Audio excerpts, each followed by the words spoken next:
Matius pasal yang ke-28.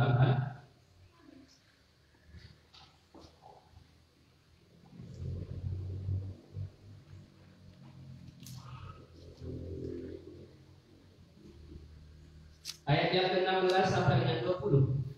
Kita akan membaca dan merenungkan bagian firman Tuhan ini. Ini merupakan amanat agung. Bagian yang kedua yang kita renungkan hari ini.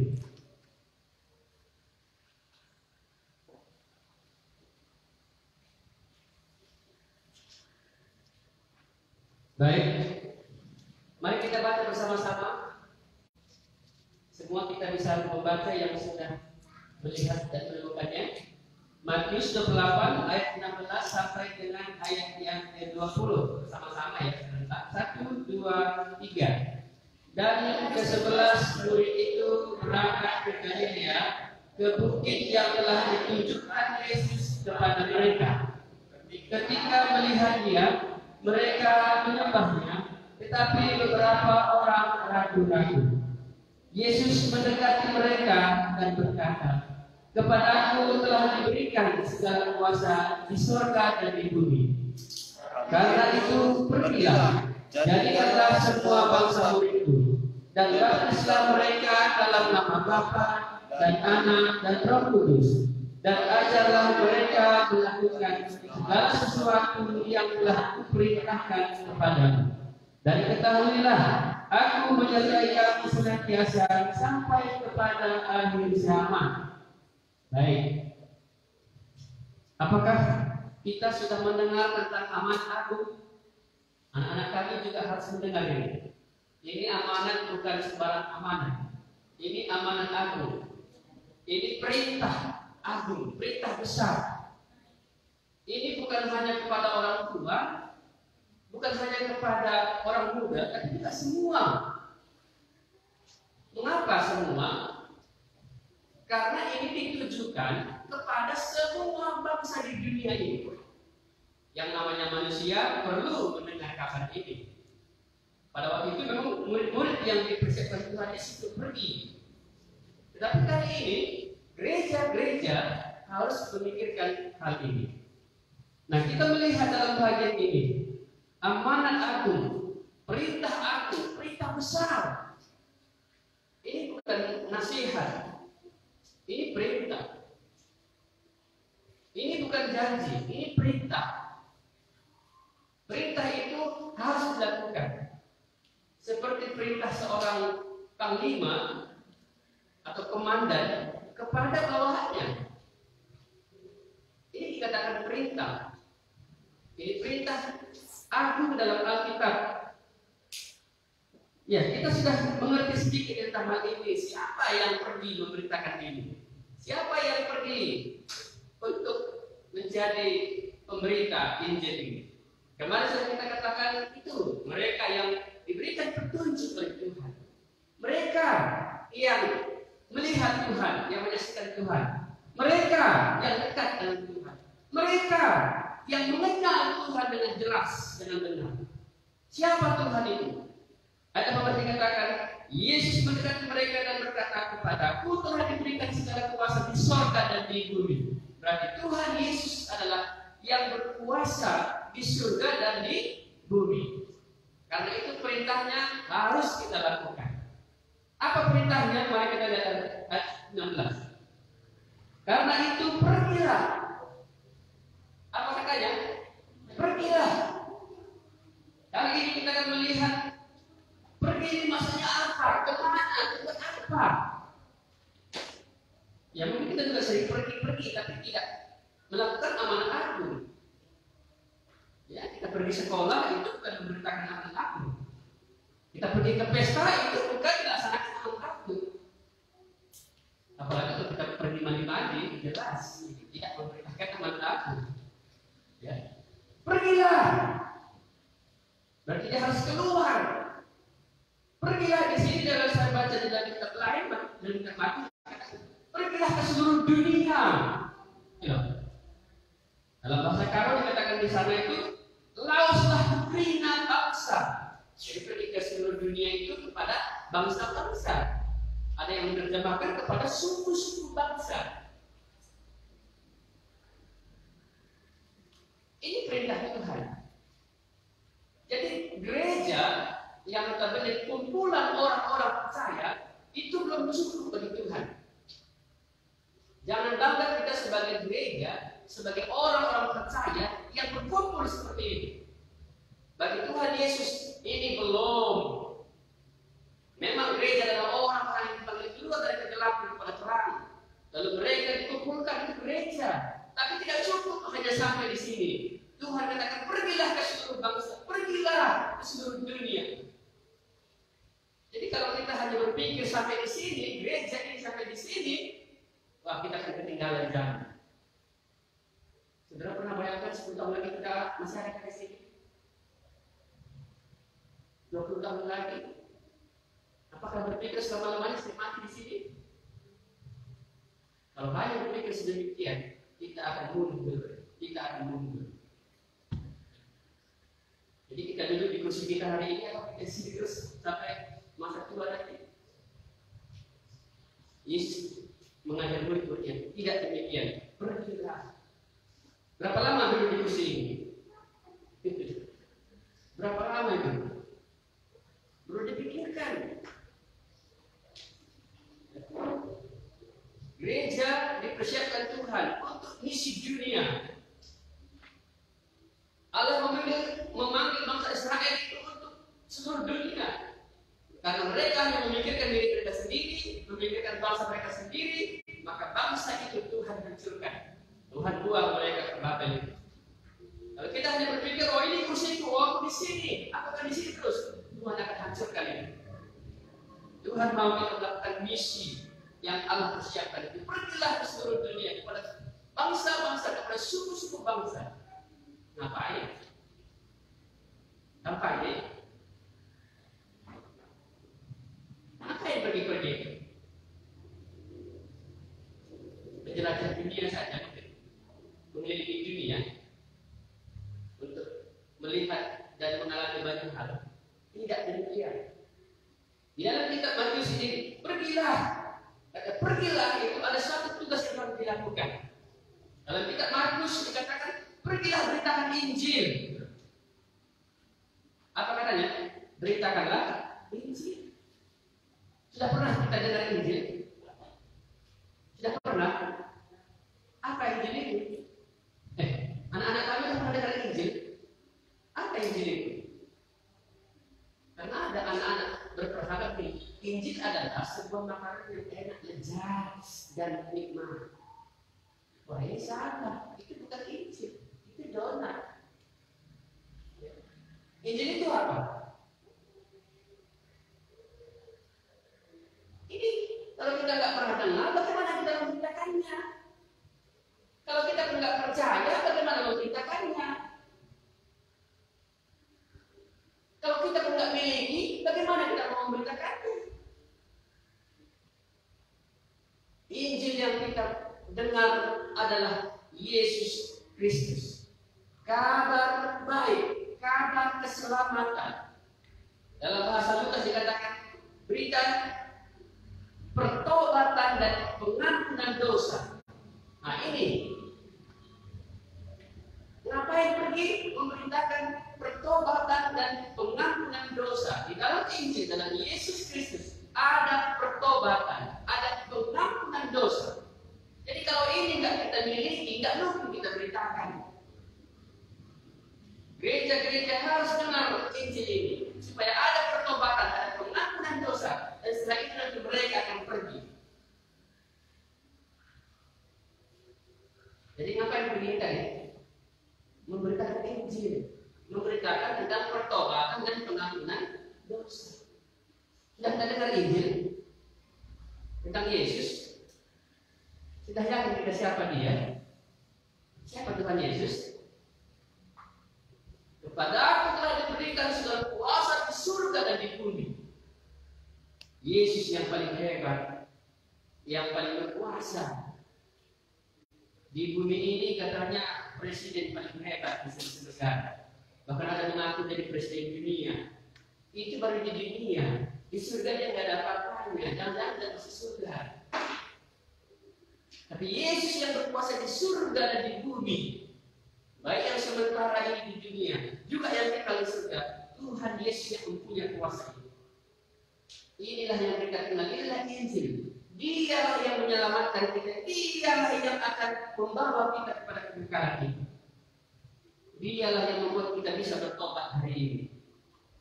Dia mengampuni dosa kita. Bagaimana? Sudahkah kita mengalami pertobatan? Sudah bertobat kita ini? Apa artinya bertobat? Aku percaya kepada Tuhan, aku tinggalkan dosaku, aku lepas dari dosaku, itu bertobat. Apa artinya bertobat? Percaya Tuhan atau datang kepada Tuhan, meninggalkan dosa. Sudah. Kalau belum kita alami, gimana kita menceritakannya? Kamu yang saksi itu kepada Tuhan, tapi kita tidak alami apa yang kita saksikan. Seorang Kristen, pengikut Kristus, seorang percaya, kalau ia belum mengalami pertobatan, ini masih disaksikan. Banyak orang mengaku percaya dan tidak bertobat. Banyak orang mengaku pengikut Yesus, tetapi dosanya masih itu juga di situ. Wah, ini bahaya ini. Gak bisa untuk masuk surga, gak bisa untuk diutus, gak bisa. Karena kalau dia bawa dosanya ke sana, nanti di sana memiliki dosa lagi dia. Nah ini sebabnya maka dikatakan berita tentang pertobatan itu disampaikan. Dan pengampunan dosa, ada pengampunan dosa dalam Kristus Yesus. Sudahkah Tuhan ampuni dosa kita? Karena ini kuncinya menjadi orang Kristen. Ini kuncinya kalau kita mau katakan kita jadi gereja. Aku sudah mengalami pengampunan dosa. Dosaku banyak, tapi sudah diampuni. Ada ceritanya kan? Ya kau kan dulu kan nakal kau kan, mencuri penunjukan kan? Iya, betul itu tak salah. Perempuan penunjukan, iya betul itu tak salah itu. Tapi aku udah bertobat dan lepas dari situ. Kita bukan orang hebat, kita bukan orang sempurna. Kita juga orang berdosa, tapi sudah diampuni aku di situ. Tidak lagi aku dihukum di situ. Inilah namanya pengampunan dosa. Tahu yang saya ini semua ini masih berdosa yang tidak di dunia ini. Tetapi tidak lagi dihukum oleh Allah, yang diampuni Tuhan, sudah dijamin oleh Tuhan Yesus Kristus. Ya Bapa, ampunilah mereka, karena mereka tidak tahu apa yang mereka perbuat. Ya Bapa, dalam tanganmu kuserahkan nyawaku. Ini jaminannya. Ini pengampunan dosa. Sudah kita miliki pengampunan dosa ini, ada jaminannya. Jangan nanti kita sendiri nggak diselamatkan, kita katakan mau jadi pemberita ini, udah awal itu. Dia mau bersaksi, tapi nggak ada pengalamannya dengan Tuhan dan sudah diampuni. Di sinilah amanat agung ini mengingatkan kita betapa pentingnya arti Injil, arti pertobatan dan pengampunan dosa. Ini berita kalau kita mau pergi. Pergilah kemana? Ke seluruh dunia. Pergilah kepada bangsa-bangsa. Kalau di Kisah Rasul dikatakan, pergilah kamu jadi saksiku di Yerusalem, Yudea, Samaria, sampai ke ujung bumi. Dia kasihkan beberapa batasan. Yerusalem, Yudea, Samaria, sampai ke ujung bumi. Ya maksudnya bisa diartikan ya, yang dekat dulu, kalau nanti yang jauh, bahkan yang paling jauh. Boleh. Di mana Yerusalem kita, di mana Yudea kita, di mana Samaria kita, di mana bumi seluruh dunia yang kita masukkan. Kita harus mendengar amanat agung ini. Tuhan berbicara kepada gereja, kepada semua orang untuk mendengar amanat agung ini. Pergilah, ngapain? Beritakan Injil tentang Yesus, beritakan tentang pertobatan, tentang pengampunan dosa. Ini semua sudah saya alami, ini semua sudah terjadi. Ke-11 murid-murid ini ditunjuk oleh Tuhan Yesus, mereka sudah mengalami semua itu. Ya meskipun pada waktu itu beberapa murid juga terkadang terpukul karena tidak menyangka Yesus yang mereka ikuti itu mati. Tapi disitulah proses penggenapan tentang pengampunan dosa itu. Akhirnya murid-murid nanti disadarkan ketika Yesus menampakkan diri kepada mereka, ketika mereka melihat Yesus, mereka akan move on, bangkit kembali, dan mereka akan pergi memberitakan Injil. Tapi sebelum pergi kita harus alami dulu. Gereja itu adalah orang-orang yang dipanggil kedua dari kegelapan kepada terang. Gereja adalah orang-orang yang mengalami pengampunan dosa, pertobatan. Dan orang-orang inilah yang akan disuruh Tuhan pergi. Jadi kalau dari kecil kita sudah dengar firman Tuhan, itu bersyukur sekali. Mengapa? Lebih mudah kita kenal Yesus dan lebih gampang kita untuk bertobat dan menerima pengampunan dosa. Apa kata lagu surah Minggu yang sering diajari? Kata Paulus kepada Timotius. Apa kata? Ingatlah bahwa dari kecil engkau sudah mendengar kitab suci. Yang apa katanya? Dapat memberi hikmat kepada aku dan menuntun engkau kepada keselamatan itu loh. Jadi dituntutnya kita dari kecil sudah diajari firman Tuhan. Tapi bagaimana kalau sudah tua baru ketemu lagi? Ya tidak apa-apa, masih ada berat kesempatan kita masih bisa mendengar Injil itu bertobat bisa. Sebelum kita mati, Tuhan beri kesempatan kita untuk mendengar Injil itu. Nah, karena itu pergilah. Kalau kamu memang sudah menerima Injil, sudah kamu bertobat, sudah kamu diampuni, ini pergilah. Inilah berita. Terima kasih Tuhan. Amanat Agung ini diberikan kepada murid-murid yang sudah diajar. Apa itu murid? Murid-murid yang sudah percaya, sudah dididik, disiplin. Mereka disuruh untuk pergi. Ini perintah Tuhan, ini amanat Tuhan. Lalu untuk apa? Apa tujuan Tuhan dan misi Tuhan? Sehingga mengutus murid-murid ini pergi, mengutus mereka ke seluruh dunia, mengutus mereka untuk memberitakan Injil, untuk memberitakan pengampunan dosa, pertobatan itu. Untuk apa?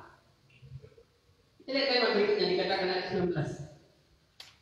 Pergilah, jadikanlah semua bangsa muridku.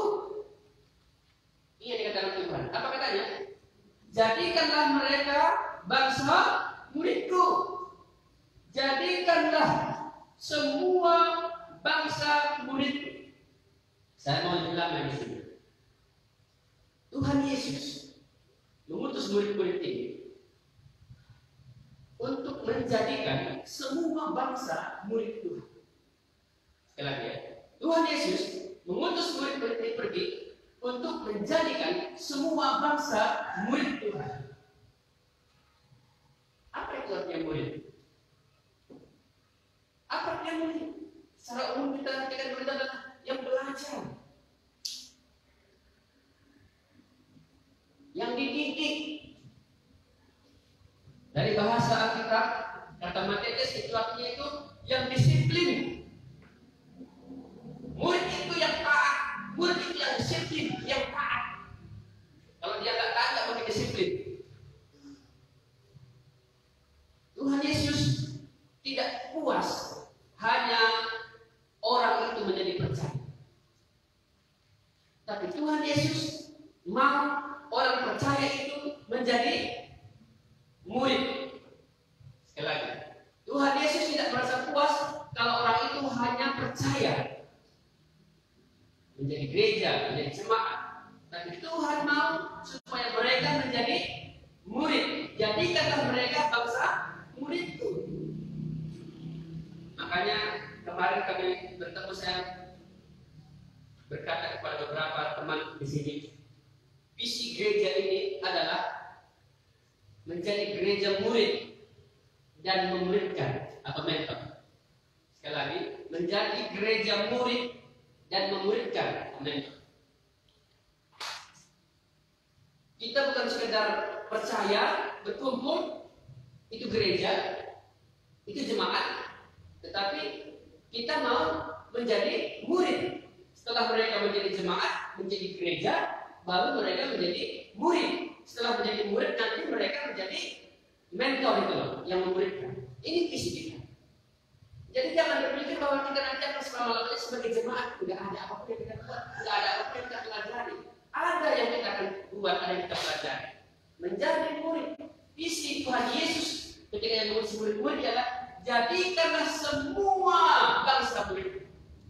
Semua nanti kita ini menjadi murid Tuhan Yesus. Amin. Saudara nggak yakin jadi murid Tuhan? Kegagalan gereja hari ini adalah gereja nggak punya visi seperti ini. Gereja yang berpikir masuk jadi anggota jemaat, berkumpul di situ, makan di situ, nyanyi di situ, berdoa di situ. Ini bukan tipe Tuhan Yesus.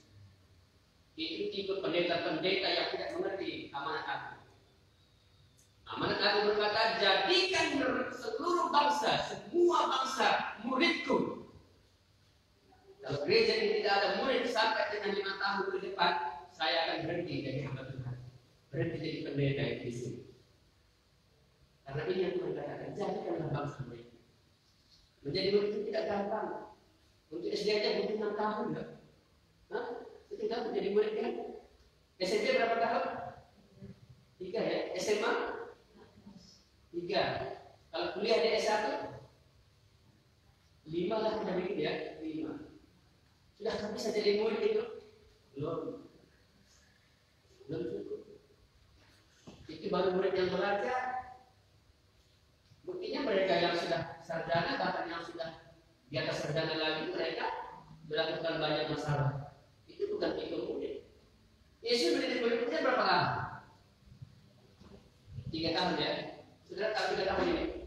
Ini siang malam, intensif. Bukan reguler yang seminggu sekali ketemu. Ayo hari Minggu seminggu sekali ketemu. Ini mah bukan pemuridan. Pemuridan Yesus itu setiap hari. Murid-murid ikutlah aku setiap hari. Makanya saya kira wajar tidak cuma 12 murid Tuhan Yesus. Sekarang terlalu berat katanya hidup Tuhan ini. Setiap hari ikut Tuhan, jadi makan lagi di mana? Kalau mau rencana menikah bagaimana ini? Kalau nanti rumah saya mau bangun 3 lantai bagaimana ini?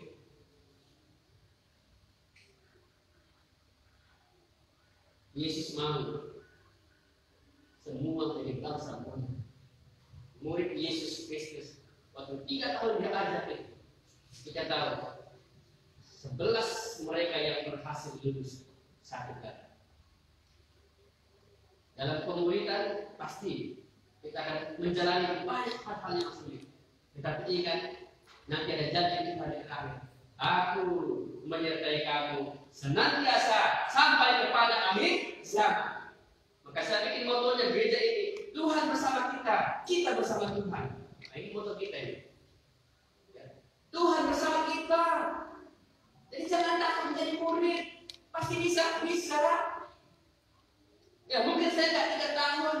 Ya mungkin saya bisa 10 tahun seperti anak SD, SMP, SMA itu. 12 tahun katanya pendidikan yang harus dilalui oleh bangsa ini. Kalau cuma taman SD katanya belum berhasil. SMA minimal. Ya, kalau bisa yang S1 harus S2 katanya. Dan S2 S3 lagi. Wah ini kita berpikir maju kata pemerintah bangsa ini. Tuhan Yesus juga demikian. Murid-murid terus belajar setiap hari. Kalau dihitung intensif setiap hari itu, saudara, itu lebih lama daripada 15 tahun. Bisa dikatakan pendidikan kita hari ini perlu seumur hidup. Tapi saya tahu Tuhan Yesus Kristus mengutus murid-murid ini untuk memuridkan. Jadi jangan dulu pikir sempurna dulu baru dididik kita. Petrus tidak bermasalah. Thomas bermasalah. Filipus bermasalah. Kalau Yudas ya memang tidak bermasalah ya. Sudah Allah. Murid-murid yang lain tidak bermasalah. Tapi ingat ketika mereka pergi memberitakan Injil, lihat kesaksian mereka, lihat bagaimana mereka berjuang. Thomas karena begitu terkenal di dunia. Petrus sebegitu terkenal dalam mahkamah agama. Yohanes terkenal di Pulau Patmos itu. Mereka siap mati membela Injil untuk memberitakan Injil. Mereka bukan orang gagal. Bahkan saya katakan hari ini gereja-gereja ini ada di seluruh dunia ini karena ke-12, karena ke-11 mereka. Karena pemberitaan Injil yang mereka. Saudara saya hari ini dipercaya Tuhan untuk memberitakan Injil. untuk menjadikan semua bangsa murid. Jadi kita jangan berpikir hanya menjadi warga gereja. Kita jangan hanya berpikir sebagai warga jemaat. Tapi kita harus sampai kepada murid. Kita punya program pemuridan. Ada mentoring, ada kompak, dan ada training.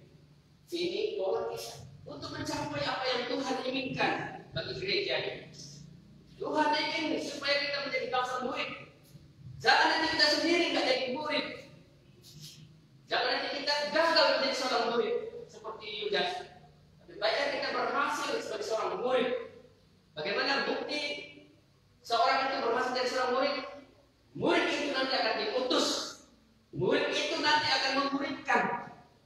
Itu yang berhasil. Seorang murid yang berhasil adalah murid itu akan diutus seperti 11 murid yang akan diutus. Mereka akan memuridkan. Maka kita sebut namanya mentor hari ini. Mentor adalah murid yang memuridkan. Ini yang berhasil. Sebelum dia memuridkan orang, ini belum bisa dikatakan sampai kepada visi Allah. Jadi kalau mereka bangsa muridku, setelah jadi apa? Tapi setelah mereka ajarlah mereka melakukan ini yang perlunya pemuridan, yang memuridkan. Jadi saudara dan saya hari ini diberikan Tuhan amanat agung yang kita ini. Tuhan percaya bahwa kita gereja, orang-orang yang percaya, orang-orang yang sudah mendengar Injil, orang-orang yang bertobat ini, orang sudah diampuni dosanya ini, inilah yang akan menjadi murid. Dan setelah itu, dan mereka diperlengkapi, diajar, mereka akan memuridkan lagi. Saya kira dalam 5 tahun ke depan atau 10 tahun ke depan kita sudah melihat ada benih-benih ini. Kalau kita nggak punya visi sampai di sini, saya kira kita ketinggalan. Kalau kita ketinggalan, jangan salahkan siapa-siapa. Ini isi hati Tuhan. Ini misi Allah. Jadi kalau kita nanti ketinggalan, tidak menjadi murid, dan tidak muridkan, jangan salahkan siapa-siapa. Tuhan sudah pesankan kepada kita. Kita ini ada gereja ini bentuk dipanggil oleh Tuhan untuk menjadi bangsa murid. Untuk apa mereka ada? Untuk memuridkan. Entah nanti mereka mengajar, entah nanti mereka membaptis, entah nanti mereka membentuk murid lain. Itu yang Tuhan inginkan. Maka dikatakan di sana, dan baptislah mereka dalam nama Bapa dan Anak dan Roh Kudus, dan ajarlah mereka melakukan segala sesuatu yang telah diperintahkan kepada. Ini enaknya dalam melakukan amanat Allah. Saudara, kita dipercaya Tuhan melakukan hal-hal yang luar biasa. Kita mungkin bangga hari ini melihat seorang guru. Karena keberhasilan bangsa karena guru. Keberhasilan keluarga juga karena guru. Guru yang mengajar. Makanya guru sangat dihormati meskipun tanpa ada jasa katanya dulu ya. Tapi hari ini jasanya sudah besar. Yang gajinya besar ya. Bersyukur juga lah bagaimana banyak orang yang jadi pegawai negeri. Saudara dan saya dipercaya Tuhan untuk membaptis dan untuk mengajar. Itu satu pekerjaan yang mulia. Disitulah para pendeta mengambil peran. Disitulah orang-orang percaya mengambil peran. Disitulah orang-orang yang diputus oleh Tuhan mengambil peran. Apa artinya dibaptis? Anak-anak kami sudah dibaptis semua. Ya. Mungkin di GKM ini kita sebut namanya penyerahan anak ya, belum dibaptis. Sudah. Baptis itu artinya adalah menyatukan orang itu dengan Allah, melegalkan, mensyahkan, membina orang itu dengan Allah. Jadi pada waktu dibaptis, orang itu sudah menyatu dengan Allah, dan itu sebagai kesaksian hidupnya. Berarti kalau ada anak kecil sudah dibaptiskan, ya ingat ya, jangan semena-mena terhadap anak kecil. Allah sudah bersama dia, sudah diteguhkan itu. Sudah dikuatkan ini. Makanya kalau ada KDRT itu lapor saja, lapor dekat sama Tuhan. Tuhan ini kok ada KDRT ini? Bukankah di dalam dia ada nama Tuhan melekat Tritunggal itu? Maka itu kita sebagai warga jemaat gereja kita ini, kita tidak membaptis anak kecil. Mengapa? Terlalu berat bagi anak itu. Kalau dia belum betul-betul